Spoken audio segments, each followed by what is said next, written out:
नमस्कार साथियों, स्वागत है हम सभी के एक नई क्लास में। साथियों, हम पढ़ रहे हैं कक्षा 8 प्रश्नावली 4.1। हमने पिछली क्लास में इसी प्रश्नावली के पहले एवं दूसरे प्रश्न की बात कर ली है, यानी पहले और दूसरे प्रश्न को पढ़ लिया है।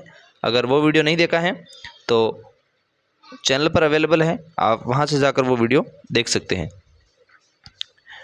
आज हम पढ़ेंगे प्रश्न संख्या 3 से लगाकर अंतिम प्रश्न संख्या 5 तक।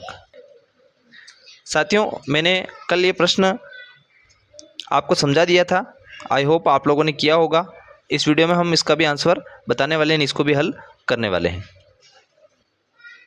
दोस्तों, क्लास शुरू करने से पहले एक महत्वपूर्ण सूचना, आप लोगों ने अभी तक हमारा व्हाट्सएप और इंस्टाग्राम चैनल फॉलो नहीं किया है तो डिस्क्रिप्शन बॉक्स में लिंक है, आप वहां से जाकर पेज को और उस चैनल को ज़रूर फॉलो करें। तो चलिए क्लास को शुरू करते हैं। साथियों, तीसरा प्रश्न था, निम्नलिखित सूचना को दर्शाने वाला एक पाई चार्ट खींचिए। यह सारणी व्यक्तियों के एक समूह द्वारा पसंद किए जाने वाले रंगों को दर्शाती हैं। यानी कुछ रंग दे रखे हैं और इनको पसंद करने वाले व्यक्तियों की संख्या दे रखी है। इसका हमें एक पाई चार्ट बनाना था। अब यहाँ पर नीला रंग 18 व्यक्ति पसंद करते हैं, हरा रंग 9 व्यक्ति पसंद करते हैं, लाल रंग 6 व्यक्ति पसंद करते हैं और पीला रंग 3 व्यक्ति पसंद करते हैं। और व्यक्तियों की जो टोटल संख्या है वो 36 है। तो चलिए पाई चार्ट बनाते हैं। सबसे पहले पाई चार्ट बनाने के लिए हमें केंद्रीय कोण का माप निकालना होगा। तो यहाँ पर नीले रंग का केंद्रीय कोण का माप निकालते हैं। तो नीला रंग, अब यहाँ पर नीले रंग को पसंद करने वाले व्यक्तियों की संख्या 18 है, तो यहाँ रखेंगे 18, यानी व्यक्तियों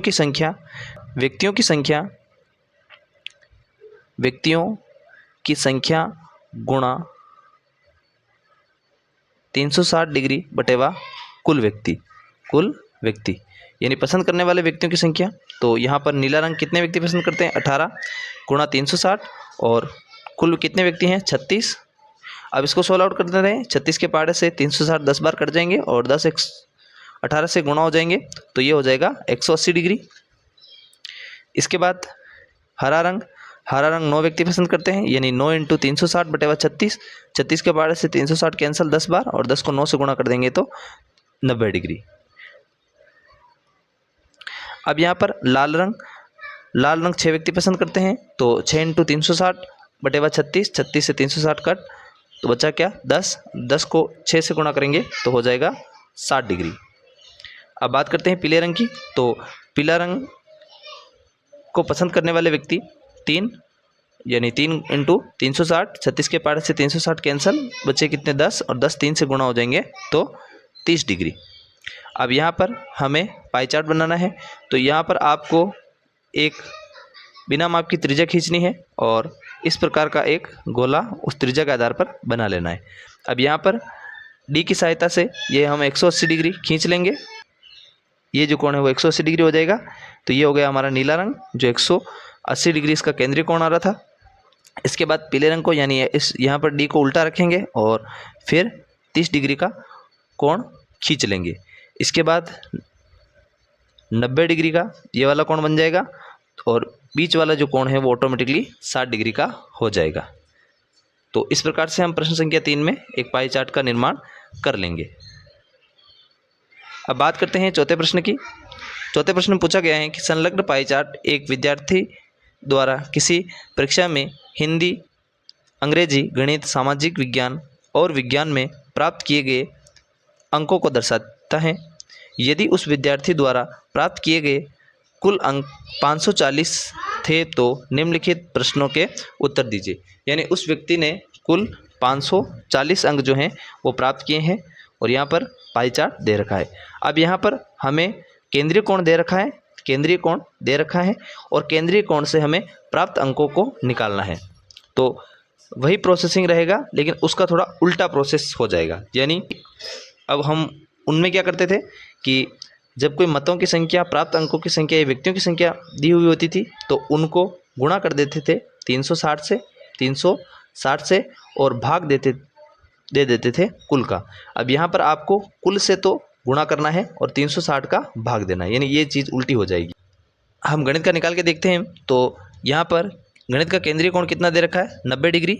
तो यहाँ पर हम 90 को गुणा कर लेंगे कुल संख्या से, यानी कुल कितने आए थे उसके 540, और 360 का इसमें दे देंगे भाग, तो हमें प्राप्त अंक निकल जाएंगे। अगर प्राप्त अंक का केंद्रीय कोण ज्ञात करना होता तो हम इसको 360 से गुणा करते और 540 का भाग दे देते, यानी यहाँ थोड़ा उल्टा हो जाएगा। यहाँ आपको कुल से गुणा करना है और 360 का भाग देना है। अब यहाँ पर 90 के पहाड़े से 360 कट जाएंगे 4 बार, और इस 4 का भाग 540 में दे देंगे तो ये आ जाएगा 135, यानी प्राप्त अंक हैं वो कितने हो गए 135। इसी प्रकार से सामाजिक का निकालेंगे तो यहाँ पर 65 × 540 बटेवा 360, और इसको सोल्व आउट करेंगे तो ये आ जाएगा 97.5।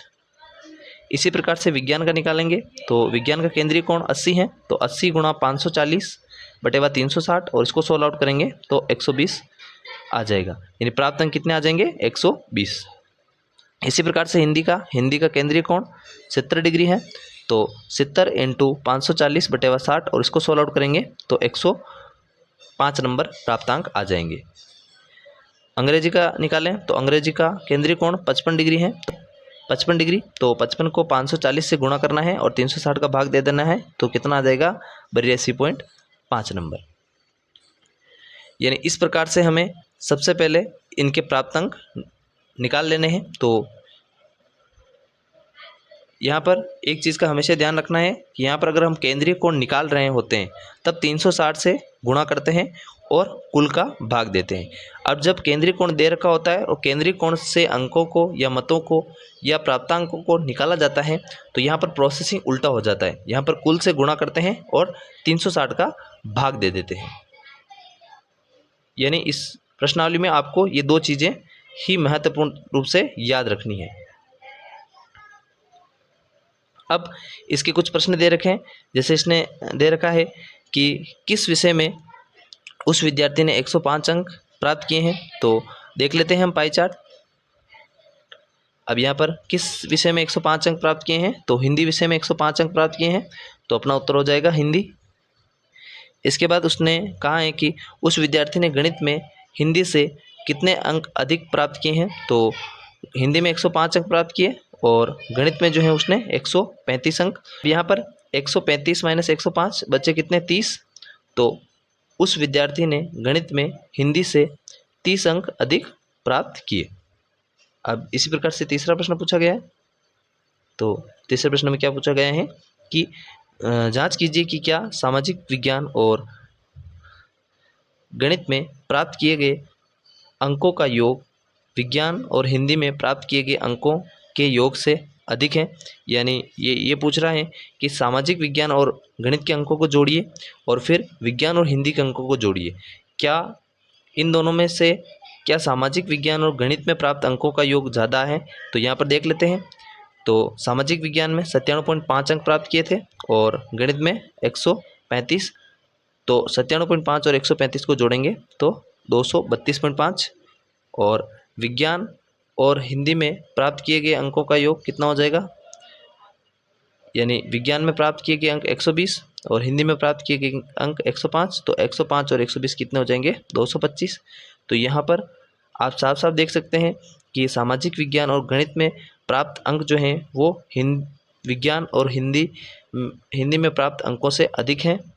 तो यहाँ पर लिख देंगे हम, हाँ सामाजिक एवं गणित में प्राप्त अंकों का योग अधिक है। इसके बाद बात कर लेते हैं हम हमारे अंतिम प्रश्न की।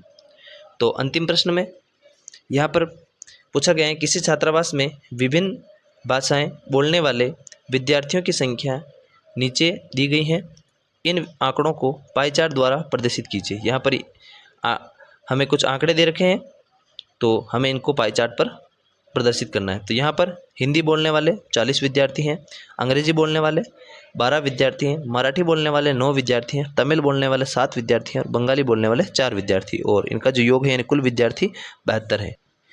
अब यहाँ पर सबसे पहले हमें केंद्रीय कोण निकालना है। तो केंद्रीय हमारा सूत्र हो जाएगा विद्यार्थियों की संख्या गुणा 360 बटेवा कुल विद्यार्थी।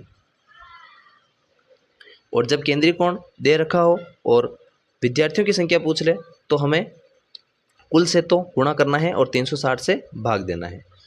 तो अब यहाँ पर हिंदी का केंद्रीय कोण ज्ञात करें तो यहाँ पर हिंदी बोलने वाले 40 विद्यार्थी हैं, यानी 40 × 360 बटेवा 72। 72 के पहाड़े से 360 कट जाएंगे 5 बार, और 5 को आप 40 से गुणा कीजिए, 200 डिग्री केंद्रीय कोण आ जाएगा। अंग्रेजी का केंद्रीय कोण ज्ञात करें तो अंग्रेजी बोलने वाले 12 विद्यार्थी हैं, तो 12 × 360 बटा 72। 72 के पहाड़े से 360 5 बार कटे और 5 को 12 से गुणा कर दीजिए, आपका 60 डिग्री केंद्रीय कोण आ जाएगा।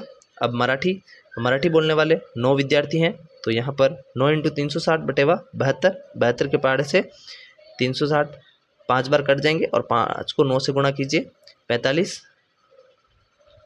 यानी 45 डिग्री इसका केंद्रीय कोण आ गया।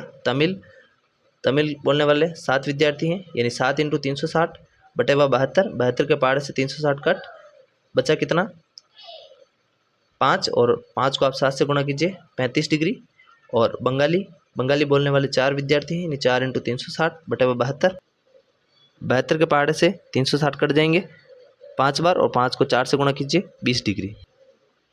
यानी हिंदी का केंद्रीय कोण 200 डिग्री, अंग्रेजी का केंद्रीय कोण 60 डिग्री, मराठी का केंद्रीय कोण 45 डिग्री, तमिल का केंद्रीय कोण 35 डिग्री और बंगाली का 20 डिग्री।